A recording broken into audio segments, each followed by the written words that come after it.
Hi, welcome to this video day, which is on the 24th of February. It's Thursday. In this video, we're going to give our views on what we consider good risk-reward trading opportunities right now. Now, in terms of the opportunities and the charts, we'll go over and take a look at them in just a moment. Now, in our weekly forecast at the weekend, I was saying expected a week possibly of higher volatility. Now, unfortunately, that volatility has come from a war between Russia and Ukraine. And the volatility now will stay elevated. The war itself has many consequences, but one of them is going to be economic. I don't know what the extra sanctions are going to be from the West yet. I'm doing my video before they're announced, but they could spike commodity prices and add to what is already high inflationary pressure and give central bankers around the world a real headache, including the Fed. Now, in terms of the impact of Russia-Ukraine on the pairs, what we will do is go and look at them right now.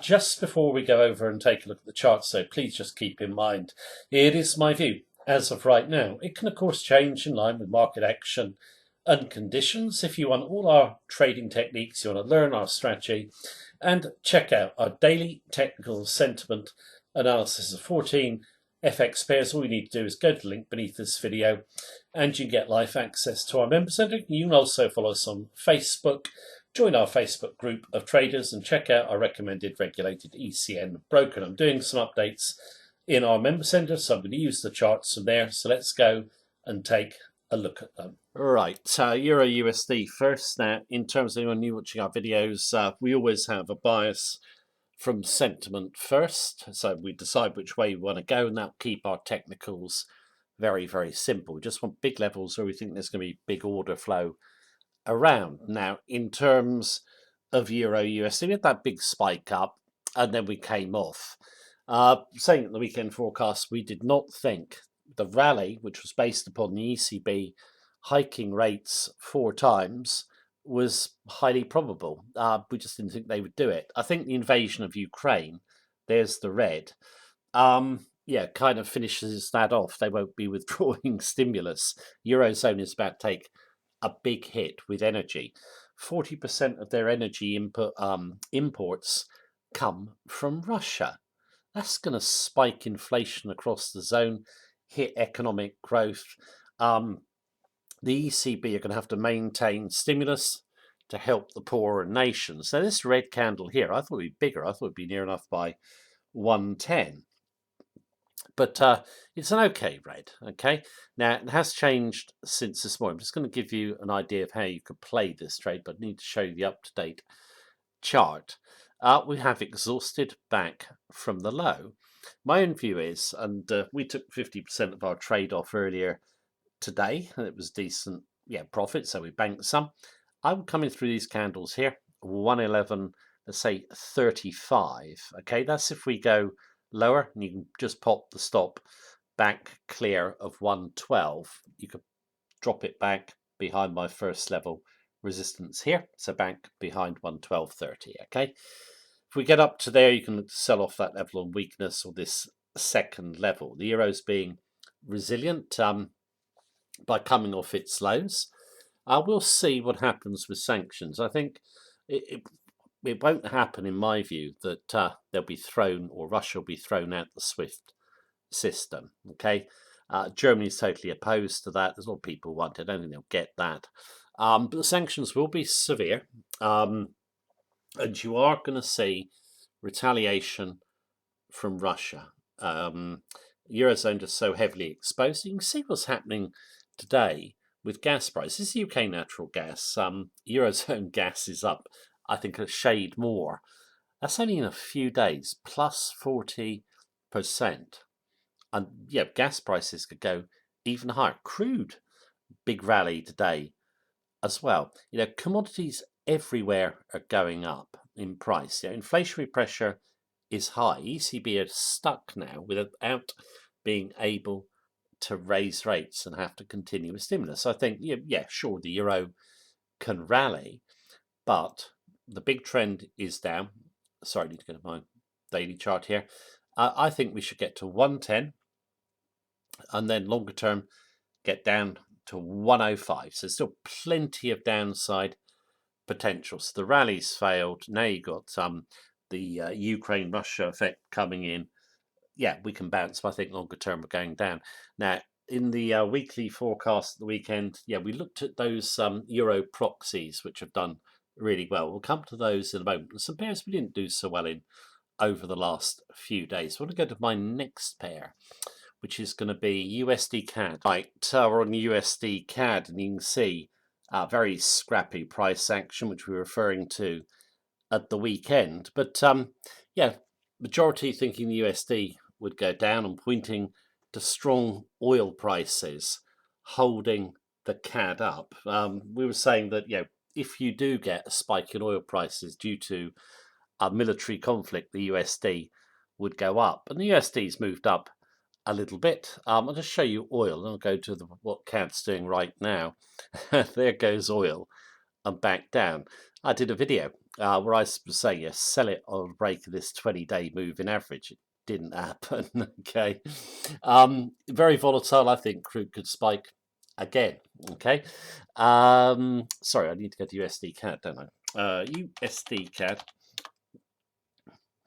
Yeah, we're off the high, but we're holding above the 128 level. Now, in terms of this one, we've been able to bring our stop up to 127.10, so behind today's low. I think it's a buy. Okay. If we were to go through 128, you could buy back through the level, look for the support levels to hold, or you could put a small trade in now. I think we'll go to here, yeah, daily chart highs, and then monthly resistance. So 130, then 135. So plenty of upside potential in this one, in our view. Now we do have the Fed, and a lot of people are saying, yeah, they'll have to be more cautious now because of all these geopolitical problems. We're going to have the PC inflation indicator on Friday. That's the Fed's preferred measure of inflation, and it is going to be strong. They cannot back out of raising rates, okay, and reducing stimulus. The market's pared back how quickly they're going to raise anyway, but inflation is just so strong, and the Fed can raise. Now, in terms of inflation, more bad news. If I can get this one up, hopefully. There we go.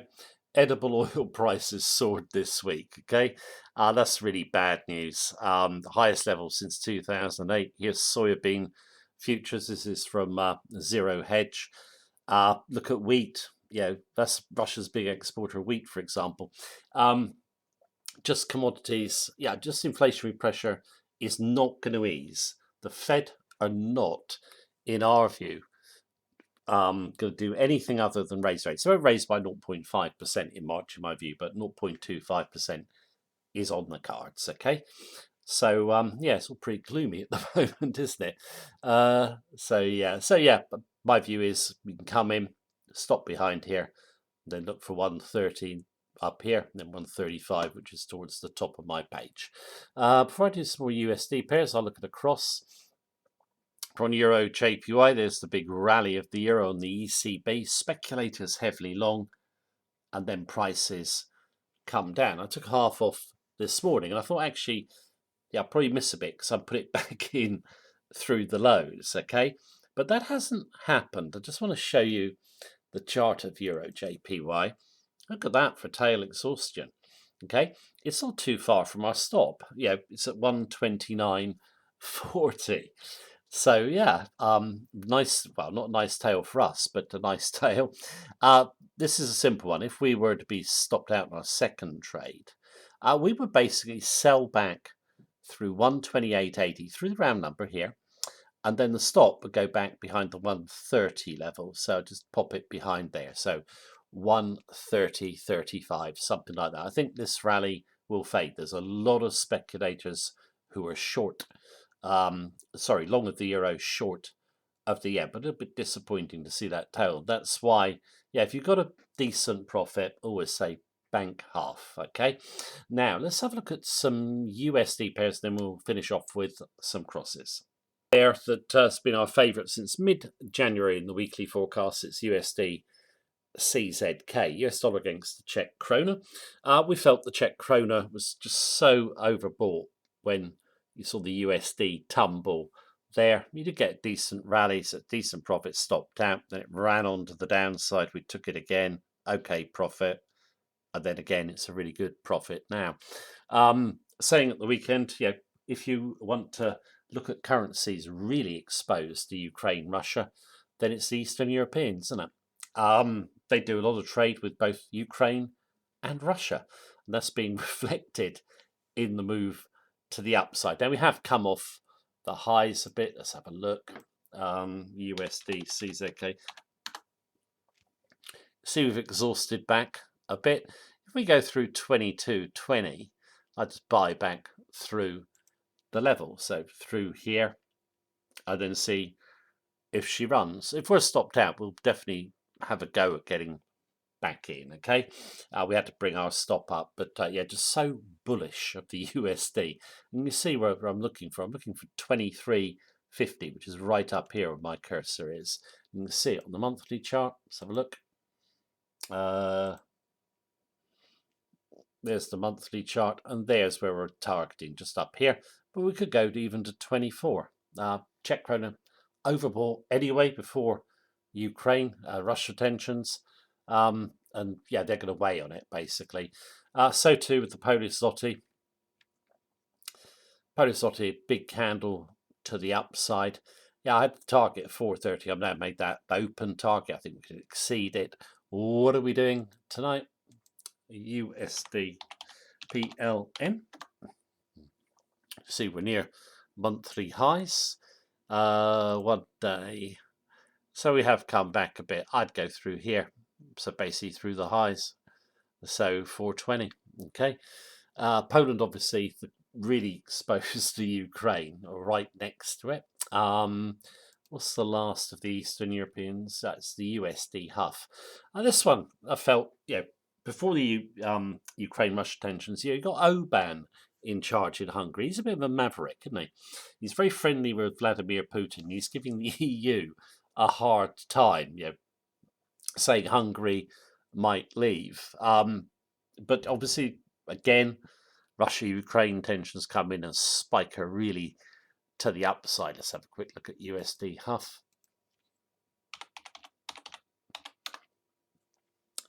I'd go through that tail there, okay?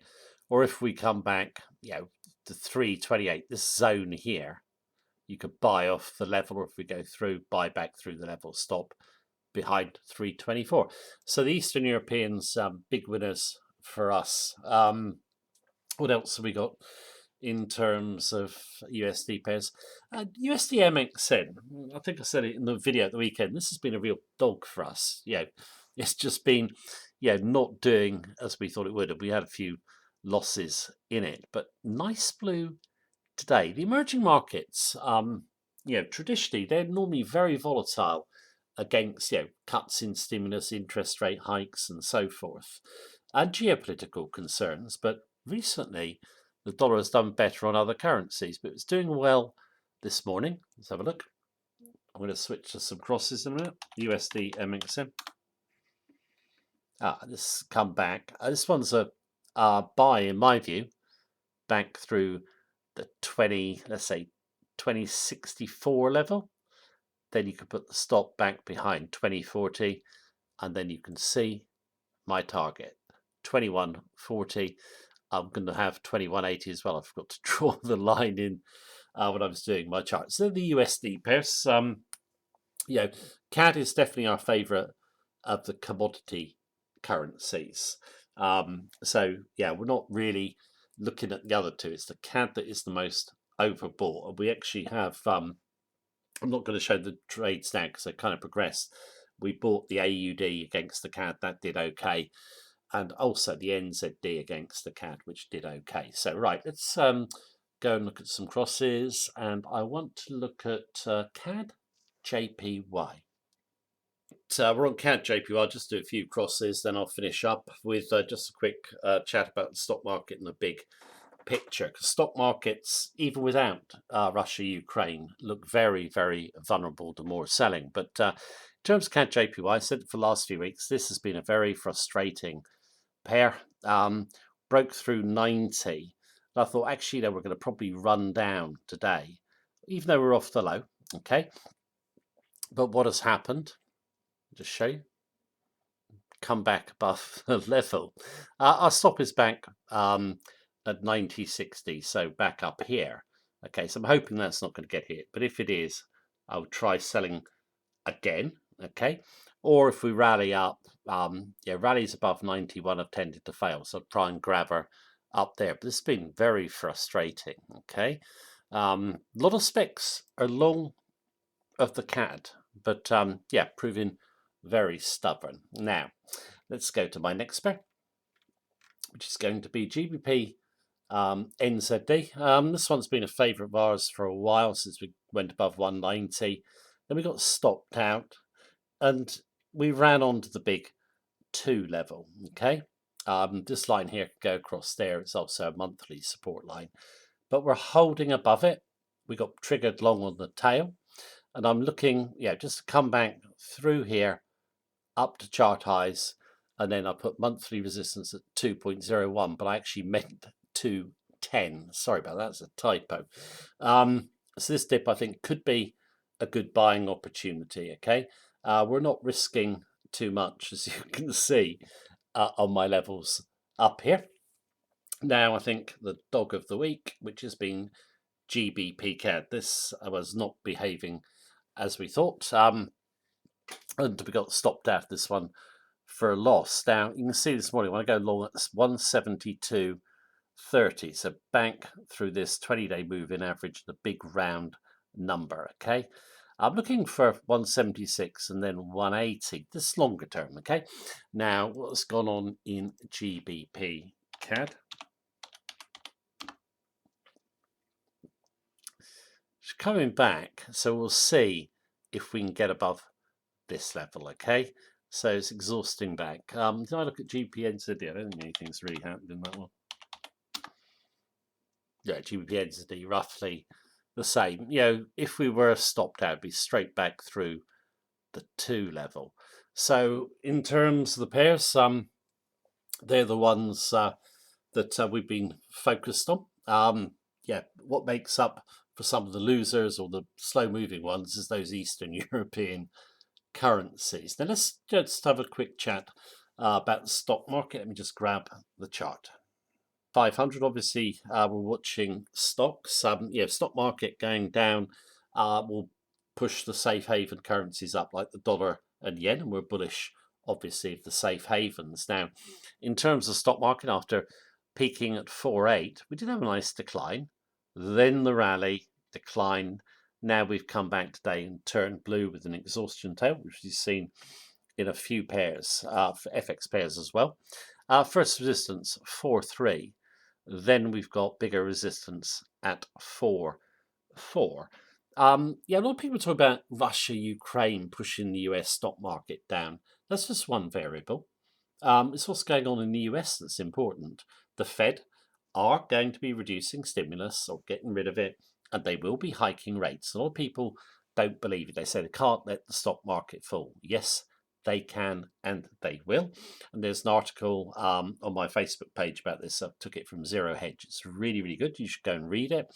I think stocks are going further to the downside. Okay, Ukraine, Russia tensions or not, they're not going to ease up anyway, in my view. Now, you get a lot of people argue, well, stocks, they're not overpriced. Let's just have a look at the monthly chart to put it in perspective. There goes the COVID hit, massive stimulus comes in from central banks, and then up we go. That's a big rally. Are we really any better off up here, okay, than before COVID hit? No, that is just a rally fueled by Fed money and other central banks. And the correction isn't much either, is it, in the big scheme of things? If you think about price-earning ratios, they're not far off bubble levels. We could get down to 3.2. I'm not saying we're going to, but this would be a level of support. 3.6 around here. it's hard to pick a target because stocks are just a bubble. And I think people are making a huge mistake in saying that the Fed are going to protect the stock market. They can't. Inflation has to come first. And also, if you look at the US economy, it's peaking out as the Fed hike rates, or we're going to move to hike rates. That is not good, is it? At the moment, it's all pretty gloomy in the global economy, and also, a war is the last thing we really want in Europe, but that's the way it is. It is creating volatility, and we'll see what happens. Now, in terms of his tomorrow, we'll be closing up the week. I'm sure that'll be a volatile day, and I'll probably come and do a video at the weekend, and we'll see how things are panning out. But that's the video for now. Thanks for watching it. Take care. Have a good day.